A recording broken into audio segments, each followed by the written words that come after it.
So, in this video, in this presentation, gusto kong ipaliwanag how really important is na kailangan nating mag-save, mag-invest, at how really important insurance is, no?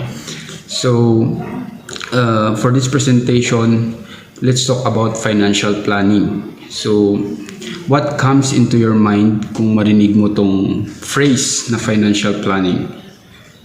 So, you can pause this video, no, para mag-isip at least 3. So, habang nag-iisip kayo, tingnan nyo kung ano yung mga goals na gusto nyo. At least 3 goals din na gusto nyo sa buhay nyo. So, okay? So, you can pause this video. Okay. So, yung iba, pag marinig nila yung salitang financial planning, pwedeng pupunta sa isip nila is about savings, no? Saving for the future. Yung iba naman, kung marinig nila yung about salitang financial planning, pera, di ba? Kasi financial, from the word financial, tapos planning, kung paano mo pinaplan ang yung financial, no? For current at for the future na manggagamitan mo. So, let's talk about your goals. Kung ano yung mga goals mo sa buhay. So, ang mga ibang tao, may mga goals din sila sa buhay nila, no? So, as usual, gusto nating magkabahay, no? Of course, we want the comfort of our own home, no? Ito yung kung bakit tayo nagtatrabaho para makapag-ipon din ng mga pangbahay natin, di ba? Yung mga iba naman gusto nila ng education para sa kanilang mga anak kung nagtatrabaho na sila. Of course, we want the best education sa ating mga anak. So, paano natin may bibigay yung gusto nila? For in the future, baka gusto din nila ng mga matataas na courses, di ba? Like mga doctors or sa med school. So, as we know, itong mga courses na to, mahal talaga. So, paano kung ito yung i-demand ng ating mga anak? So, how can we give this education that they want, diba? And next, of course, yung mga ibang tao, yung mga goal nila, pag retired na sila or at least kahit hindi sila retired, they want to travel a lot. So, as much as possible, pag nag-retire sila, stress-free, or at least kahit wala na silang sweldo, ay may nagpro-provide pa rin monthly, di ba? At saka gusto nilang mag-travel abroad. Of course, they want to bumawi sa mga oras na nagtatrabaho sila. Gusto nilang bawiin itong mga time na to. So, pero alam mo ba na may mga pumipigil sa mga goals natin. So, may mga goals natin pero meron ding pipigil sa mga ito. Ito yung ating hot X, no? Kasi baka manghingi, joke lang. So, hot X just stands for hot. So, let's go to hot, no? As you can see to this presentation, may arrow na pataas siya. So, habang tumataas yung age natin, ito namang hot na sinasabi ko is lumiliit siya. So, hot stands for H for health, O for opportunity, and T for time. Of course, tumataas yung ating edad. So, yung health natin, nako-compromise din. Nagiging sickly na tayo. Ayaw naman natin yung ganun, pero ito na yung natural na itong nangyayari sa tao, no? So, opportunity. Of course, opportunity. Pag nagiging weak na tayo, as much as possible, gusto nating ma-promote, gusto nating mag-explore pa ng mga ibang jobs na mas mataas. Pero yung opportunity, pag tumataas na yung ating edad, diba? Lumiliit din siya. At saka time, of course. Habang tumatanda ang isang tao, nawawalan din ng time sa mundo. And as you can see to this other triangle na shape, tumataas yung edad natin pero lumalawak, di ba? Nagiging broad siya. Ito yung X means expenses. So, alam naman natin no na the price today is very different from the price last year or 2 years ago. So, because of inflation just means na tumataas na yung mga bilihin natin. Hindi na dati, di ba? Dating 3 yung asukal pero ngayon, isang 1/4 na lang ngayon is napakalaki. So, how can we maka-adapt sa mga itong prices or inflation, no? Na makikita natin tumataas yung mga bilihin pero yung mga sweldo natin tumataas ba? Or nami-meet niya ba yung pagtaas ng mga basic necessities ng isang tao? So, how can we plan our financials to meet itong demand sa atin na sa pang-araw-araw? So, 86% of Filipinos, this is research-based ito. So, 86% of Filipinos spend first, no? Nag-spend pa sila una yung ginagawa nila instead of save, di ba? Dapat pag-receive natin ng sweldo natin, di ba, mas maganda yung mag-save muna bago mag-spend. But 86, based on a research, nag-spend sila bago sila nagsisave. So, as you can see to this presentation, no, maliit yung savings kasi spend. Pero yung natitirang percent, napakaliit, no? Ito yung dapat nating tularan. Yung nagsisave muna, at least they have specified an amount. There's an amount specified na sinasave nila bago sila mag-spend, no? So, did you really plan for your future? Did you really plan for the emergencies that can come anytime? Or the bills, no? Na pwedeng pupunta. It costs millions sometimes, no? Itong mga emergency bills. Kasi hindi nga natin alam, no? Kung paano mag-strike ang buhay sa atin. So, what if may plan tayo na alam ko naman na kaya mo at alam ko naman na magugustuhan mo. So let's move to another presentation. So this is called the 40-20 rule. So as you can see to this presentation, wait lang para i-open natin. Back lang natin konti. Okay. So 40-20 rule. Ito yung 40-20 rule na tinatawag. So, may idea ba kayo about 40-20 rule sa buhay ng isang tao? So, 40-20 rule. Di ba pagdating natin ng 20, dito na tayo nag-start na mag-work. Di ba? 20 to 60, pag nakikita natin itong presentation, 20 to 60 years old, dito tayo nagtatrabaho. So, pag bilangin natin yung years na yun, there is 40 years tayong nagtatrabaho. So, meron namang 60 years old to 80 years old. Ito yung tinatawag na retirement age natin. Dito naman, nagsisimulang mag-retire ang isang tao. So, 60 to 80. So, pag binilang natin yung years na yun is 20 years. No? So, from 20 years old to 60 years old, there's a wealth building. So, binibuild natin yung wealth natin. Dito tayo nagtatrabaho, nagwo-work tayo para magka-income, no? So, we create using our talent and skills, di ba? Kaya nga tayo nag-aral pa magkaroon ng skills, no? Para may pang apply tayo sa mga companies na gusto nating applyan, no?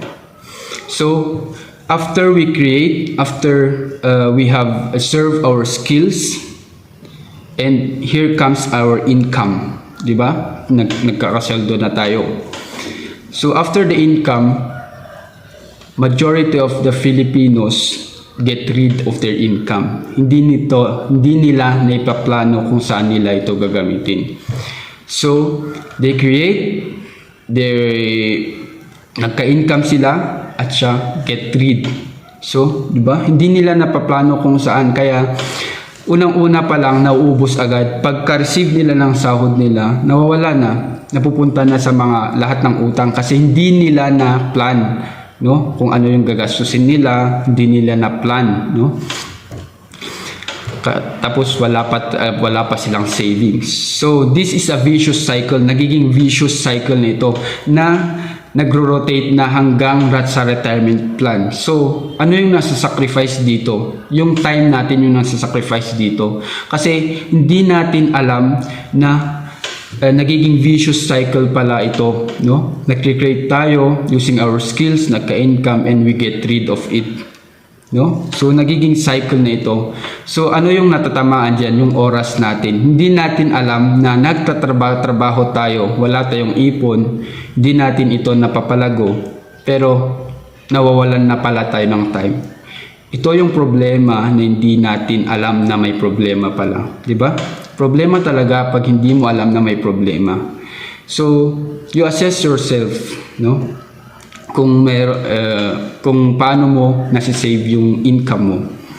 So, from this 20 to 60, ito yung tinatawag nating wealth building, no?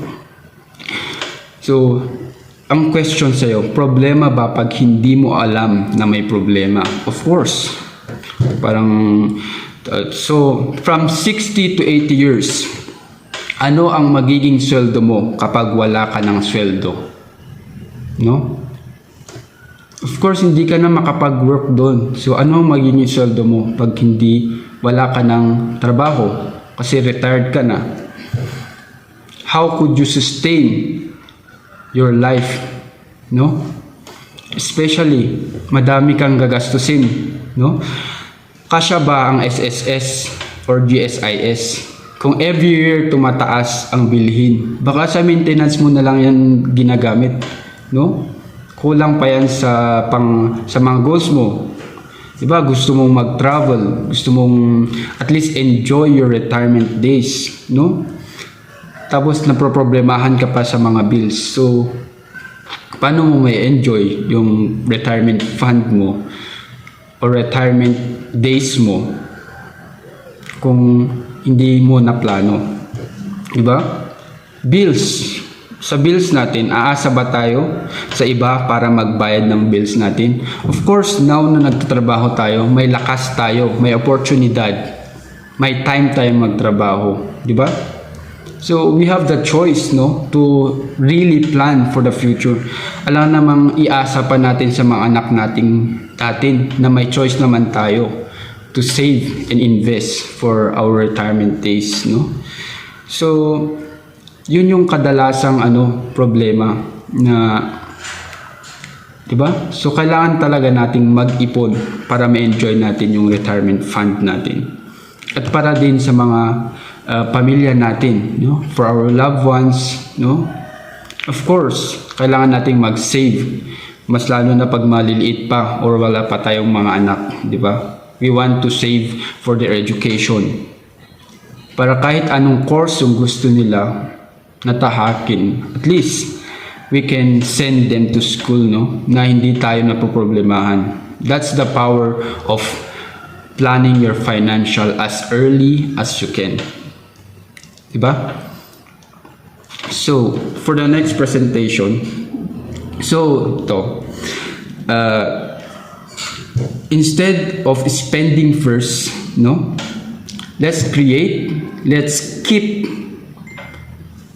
let's protect, and let's grow. So, mag-create tayo ng wealth natin. As possible, we wanna keep much as possible as we can.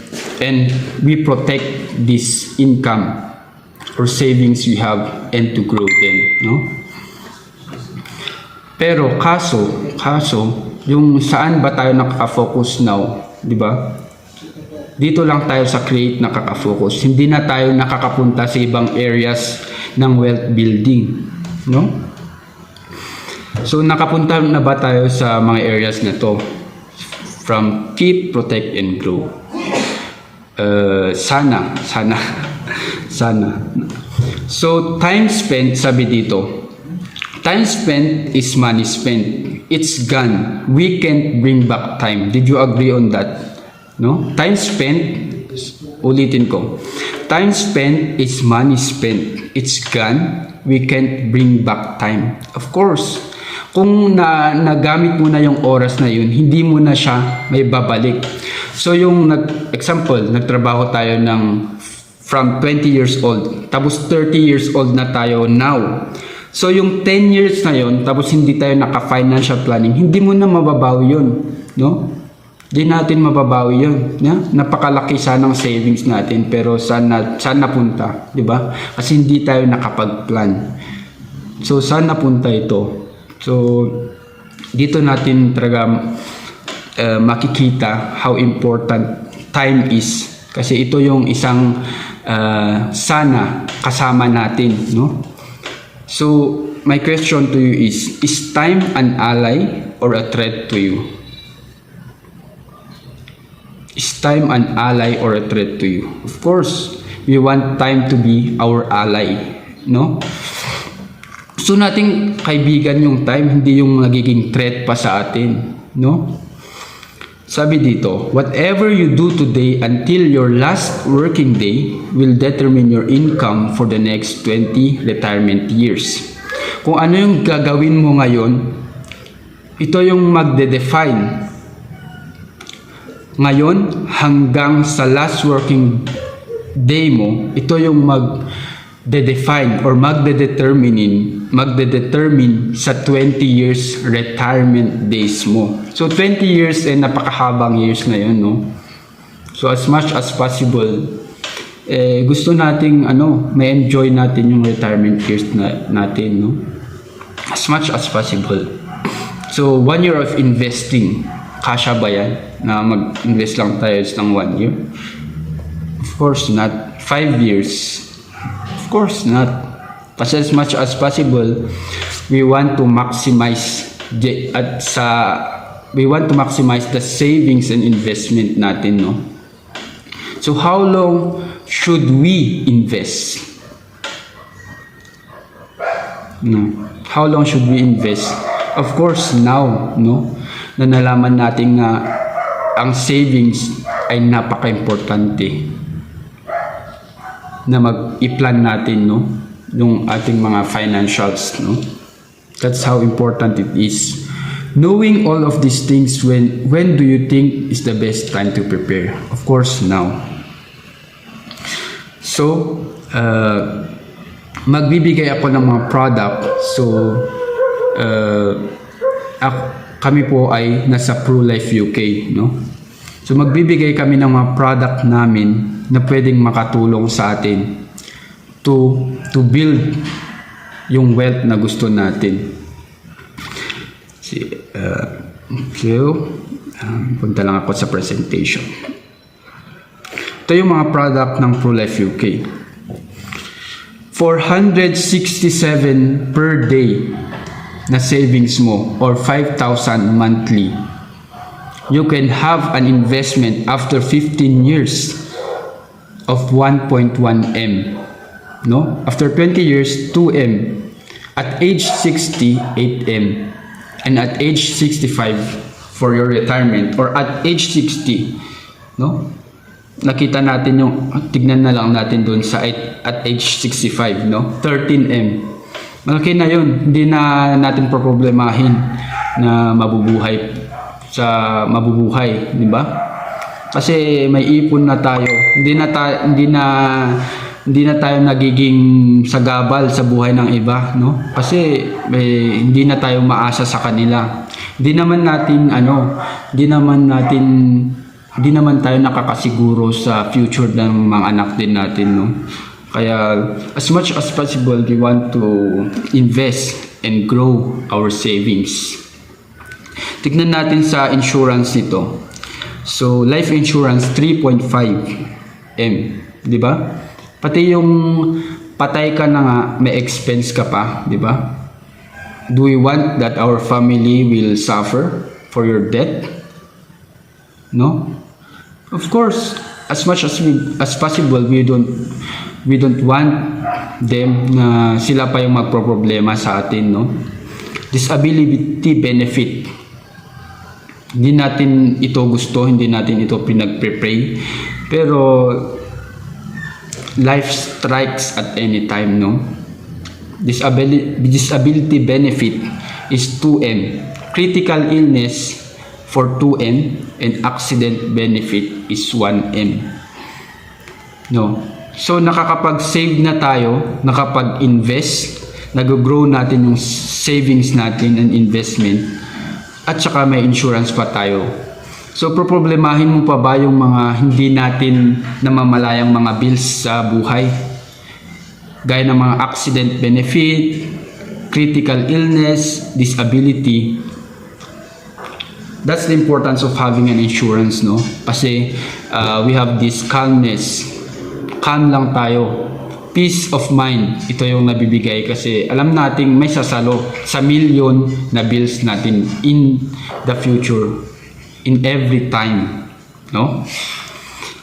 So kung nabibigatan tayo sa 5K monthly, meron naman tayong mga mas maliit, 4K monthly.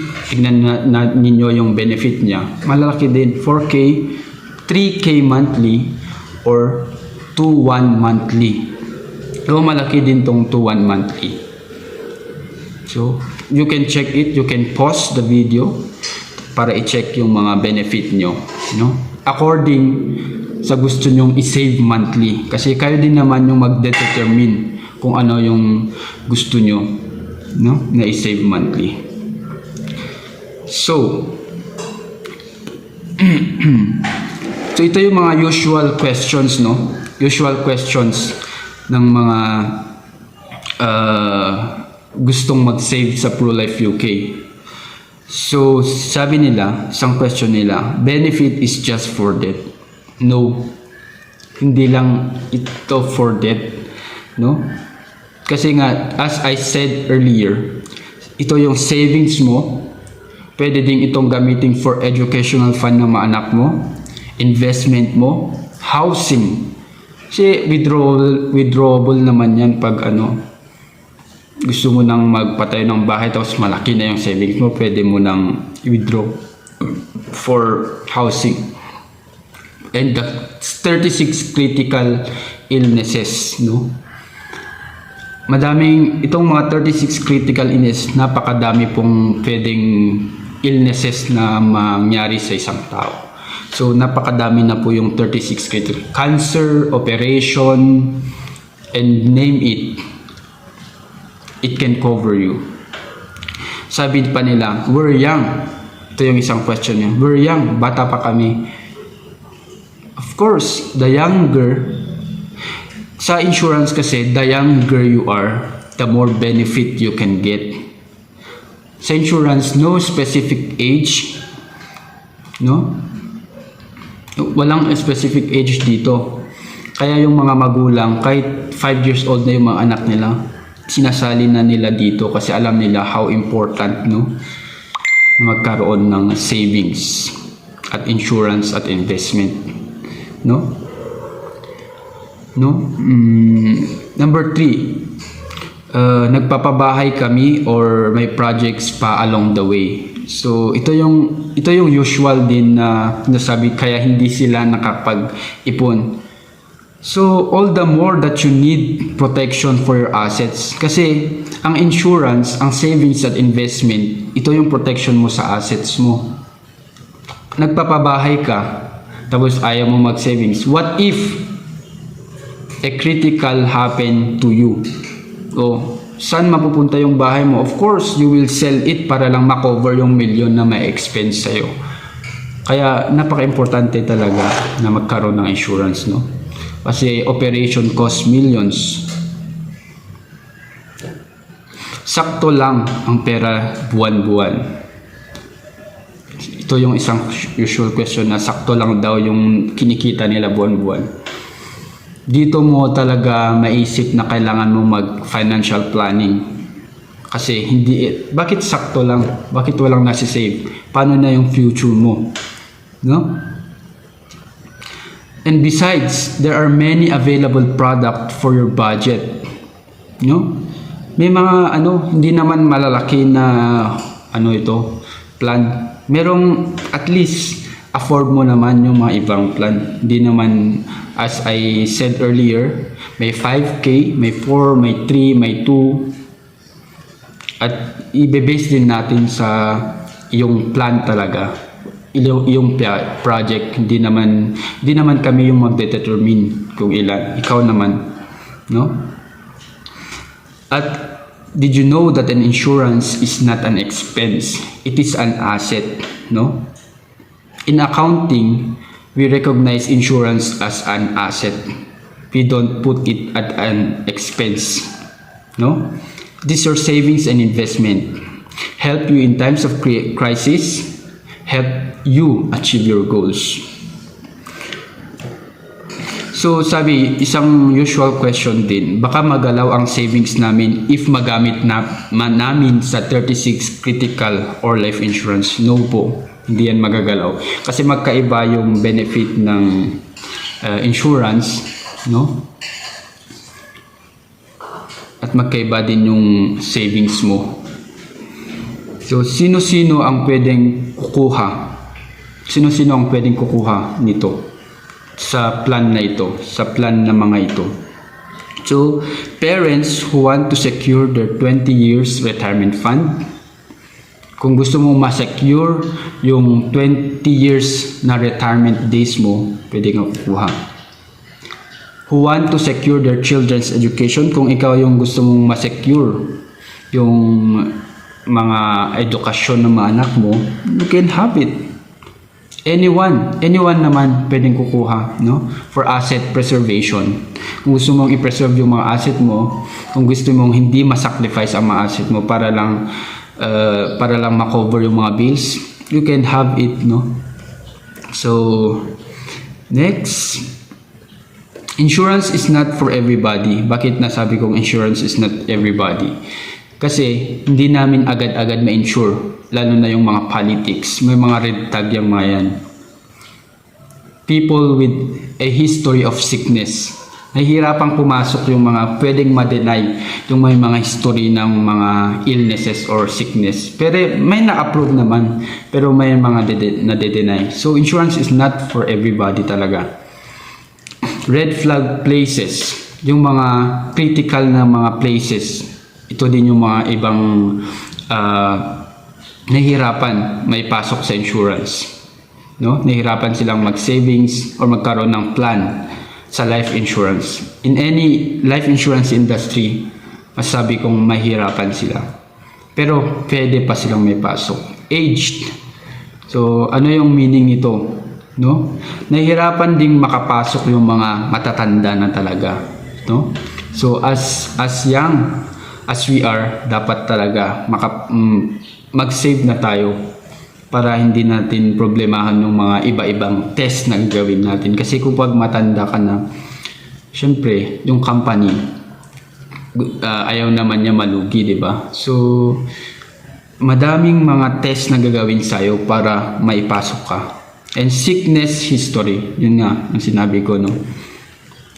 Pag may history ka ng sickness. So as much as we are healthy, papasok na tayo kasi in the future, pag hindi naman natin dinadasal, pero pag may history ka na or currently you have a sickness tapos gusto mong humabol sa insurance, wala na, hindi ka na approve.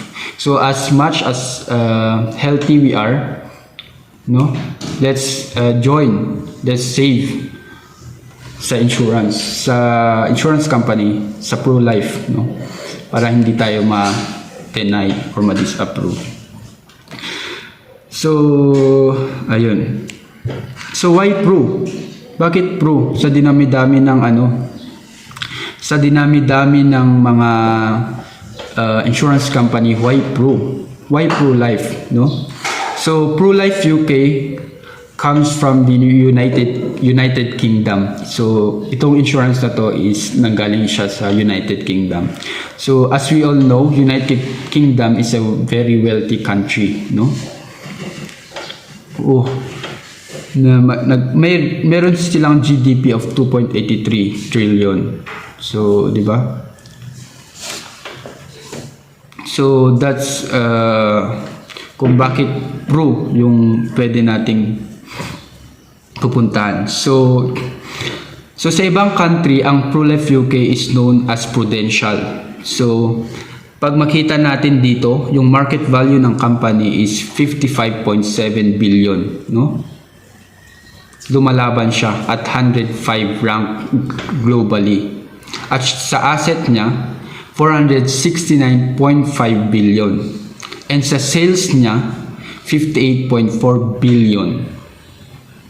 Malaki na yan. Dollar. Ang denomination nito is nasa dollar. Ayun. Tapos, ito. So, ProLife is awarded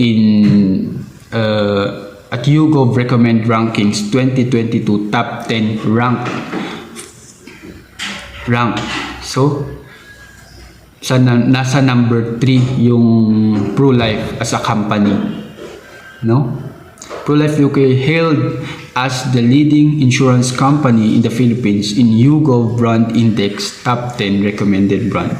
And ilang years na din nagiging number 1 insurance company sa Pilipinas ang ProLife UK. So, ito yung company namin. So, ito yung gusto naming iparating sa mga tao. As much as we want them to save for their future, we want to help them to save for their future, for emergencies, for emergency bills, for educational plan. Ito yung gusto naming iparating sa mga tao as a financial consultant or as a financial advisor. So, my name is Ephraim C. Palaptao. You can message me in my Facebook, Ephraim Kusay Palaptao, kung may mga iba pa kayong katanungan. So, sa ngayon, I am a full-time financial advisor sa ProLife UK. Kaya, sa lahat ng mga queries nyo, kaya ko pong sagutin at anytime. Just message lang po. Okay? See you next time. And God bless everyone.